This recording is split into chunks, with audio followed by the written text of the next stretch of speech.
ಎಲ್ಲೋ guys, ಎಲ್ಲರಿಗೂ ನಮಸ್ಕಾರ.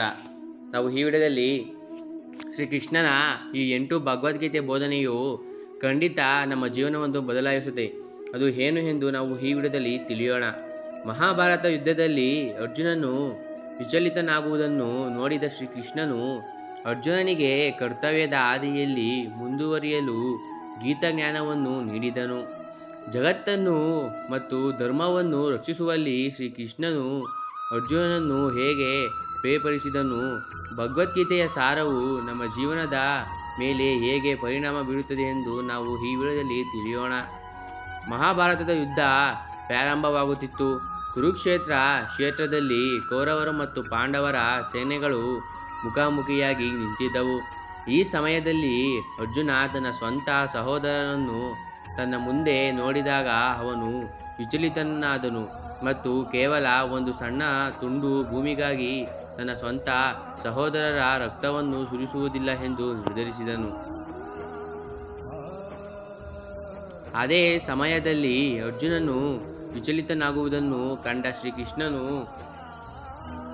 ಅರ್ಜುನನಿಗೆ ಕರ್ತವ್ಯದ ಹಾದಿಯಲ್ಲಿ ಮುಂದುವರಿಯಲು ಗೀತಾಜ್ಞಾನವನ್ನು ನೀಡಿದನು. ಈ ಗೀತಾಜ್ಞಾನವು ಮಹಾಭಾರತದ ಭೀಷ್ಮ ಪರ್ವದ 18 ಅಧ್ಯಾಯಗಳ ಒಟ್ಟು 700 ಶ್ಲೋಕಗಳಲ್ಲಿ ಅಡಕಲವಾಗಿದೆ.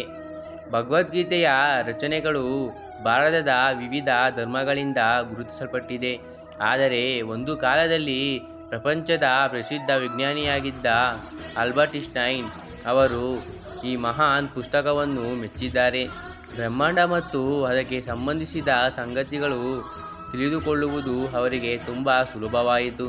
ಜಗತ್ತನ್ನು ರಕ್ಷಿಸಲು ಮತ್ತು ಧರ್ಮವನ್ನು ರಕ್ಷಿಸಲು ಅರ್ಜುನನನ್ನು ಹೇಗೆ ಪ್ರೇರೇಪಿಸಿದನು ಎಂಬುದನ್ನು ಸಂಪೂರ್ಣವಾಗಿ ನಾವು ಈ ವಿಡಿಯೋದಲ್ಲಿ ತಿಳಿಯೋಣ. ನಂಬರ್ 1, ಭಯದಿಂದ ಹೊರಬನ್ನಿ. ವಿನಾಕಾರಣಕ್ಕೆ ಯಾಕೆ ಚಿಂತೆ ಮಾಡುತ್ತೀರಾ? ಯಾವ ಕಾರಣಕ್ಕಾಗಿ ನೀವು ಹೆದರುತ್ತೀರಿ? ನಮ್ಮ ಆತ್ಮ ಯಾವಾಗಲೂ ಮುಕ್ತ ಮತ್ತು ಅಮರವಾಗಿರುತ್ತದೆ. ನಮ್ಮ ಆತ್ಮಕ್ಕೆ ಯಾವುದೇ ಹುಟ್ಟಾಗಲಿ ಅಥವಾ ಸಾವಾಗಲಿ ಇರುವುದಿಲ್ಲ. ನಂಬರ್ 2, ಕೆಲಸದತ್ತ ಗಮನವಿರಲಿ. ಕೆಲಸವನ್ನು ಮಾಡು, ಫಲಗಳ ಚಿಂತೆ ಬೇಡ. ಸತ್ಕರ್ಮಗಳನ್ನು ಫಲವನ್ನು ಸರಿಯಾದ ಸಮಯದಲ್ಲಿ ಖಂಡಿತವಾಗಿಯೂ ದೊರೆಯುತ್ತದೆ. ನಂಬರ್ 3, ಎಲ್ಲವನ್ನು ಪರಮಾತ್ಮನಿಗೆ ಅರ್ಪಿಸು. ನೀವು ಏನೇ ಮಾಡಿದರೂ ಅದನ್ನು ದೇವರಿಗೆ ಅರ್ಪಿಸಿ.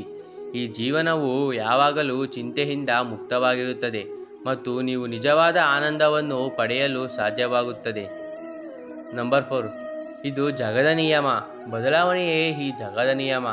ನಡೆದದೆಲ್ಲ ಒಳ್ಳೆಯದೇ, ನಡೆಯುತ್ತಿರುವುದೇ ಒಳ್ಳೆಯದೇ, ಏನಾಗುತ್ತದೆಯೋ ಅದು ಒಳ್ಳೆಯದೇ ಆಗಿರುತ್ತದೆ. ನಂಬರ್ 5, ಎಲ್ಲವೂ ನಶ್ವರ. ನೀವು ಅಳಲು ಏನು ಕಳೆದುಕೊಂಡಿದ್ದೀರಿ? ನೀವು ಕಳೆದುಕೊಂಡಿರದಿಂದೇ ಹೇಳಲು ಬರುವಾಗ ನೀವು ಏನು ತಂದಿದ್ದೀರಿ? ನೀವು ಏನು ರಚಿಸಿದ್ದೀರಿ? ಯಾವುದು ನಾಶವಾಯಿತೋ? ನೀವು ಏನು ತೆಗೆದುಕೊಂಡಿದ್ದೀರಿ? ಇಲ್ಲಿಂದ ತೆಗೆದುಕೊಂಡಿದ್ದೀರಿ. ನೀವು ಏನನ್ನು ಕೊಟ್ಟಿದ್ದೀರಿ ಅದನ್ನು ಇಲ್ಲಿಂದ ಕೊಟ್ಟಿದ್ದೀರಿ. ಇಂದು ನಿನ್ನದು, ನಿನ್ನೆ ಬೇರೆಯವರಿಗೆ ಸೇರಿದ್ದು, ನಾಳೆ ಮತ್ತೊಬ್ಬರಿಗೆ ಸೇರುತ್ತದೆ.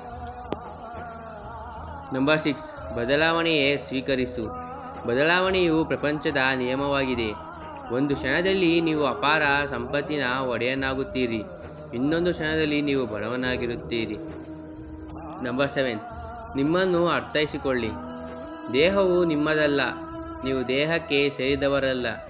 ಈ ಬೆಂಕಿ, ನೀರು, ಗಾಳಿ ಎಲ್ಲವೂ ಆಕಾಶದಿಂದ ಮಾಡಲ್ಪಟ್ಟಿದೆ ಮತ್ತು ಒಂದು ದಿನ ಅದರೊಂದಿಗೆ ವಿಲೀನಗೊಳ್ಳುತ್ತದೆ.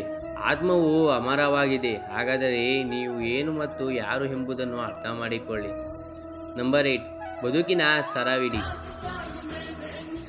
ನಾನು ನನ್ನದು, ನಾನು ದೊಡ್ಡವನು, ನೀನು ಚಿಕ್ಕವನು, ಎಲ್ಲದೂ ನನ್ನದೇ, ನನ್ನೊಬ್ಬನೇ ಎನ್ನುವುದು ತೊರೆದು ನಾವು ನಮ್ಮವರು, ನಮ್ಮದು, ಎಲ್ಲರೂ ದೊಡ್ಡವರು, ಎಲ್ಲರೂ ಚಿಕ್ಕವರು, ಯಾರೂ ಬಡವನಲ್ಲ, ಯಾರೂ ಶ್ರೀಮಂತನಲ್ಲ ಎಂಬುದರ ಅವಲೋಕನವಿರಲಿ. ಶ್ರೀಕೃಷ್ಣನು ಭಗವದ್ಗೀತೆಯಲ್ಲಿ ಅರ್ಜುನನಿಗೆ ಹೇಳಿದ್ದ ಈ ಮೇಲಿನ ತತ್ವಗಳು ಇಂದಿಗೂ ಮನುಷ್ಯನಲ್ಲಿ ಧನಾತ್ಮಕ ಶಕ್ತಿಯನ್ನು ಹೆಚ್ಚಿಸುತ್ತದೆ. ಪ್ರತಿಯೊಬ್ಬರೂ ಇವುಗಳನ್ನು ಅರ್ಥ ಮಾಡಿಕೊಳ್ಳಬೇಕು ಮತ್ತು ತಮ್ಮ ಜೀವನದಲ್ಲಿ ಅಳವಡಿಸಿಕೊಳ್ಳಲು ಪ್ರಯತ್ನಿಸಬೇಕು.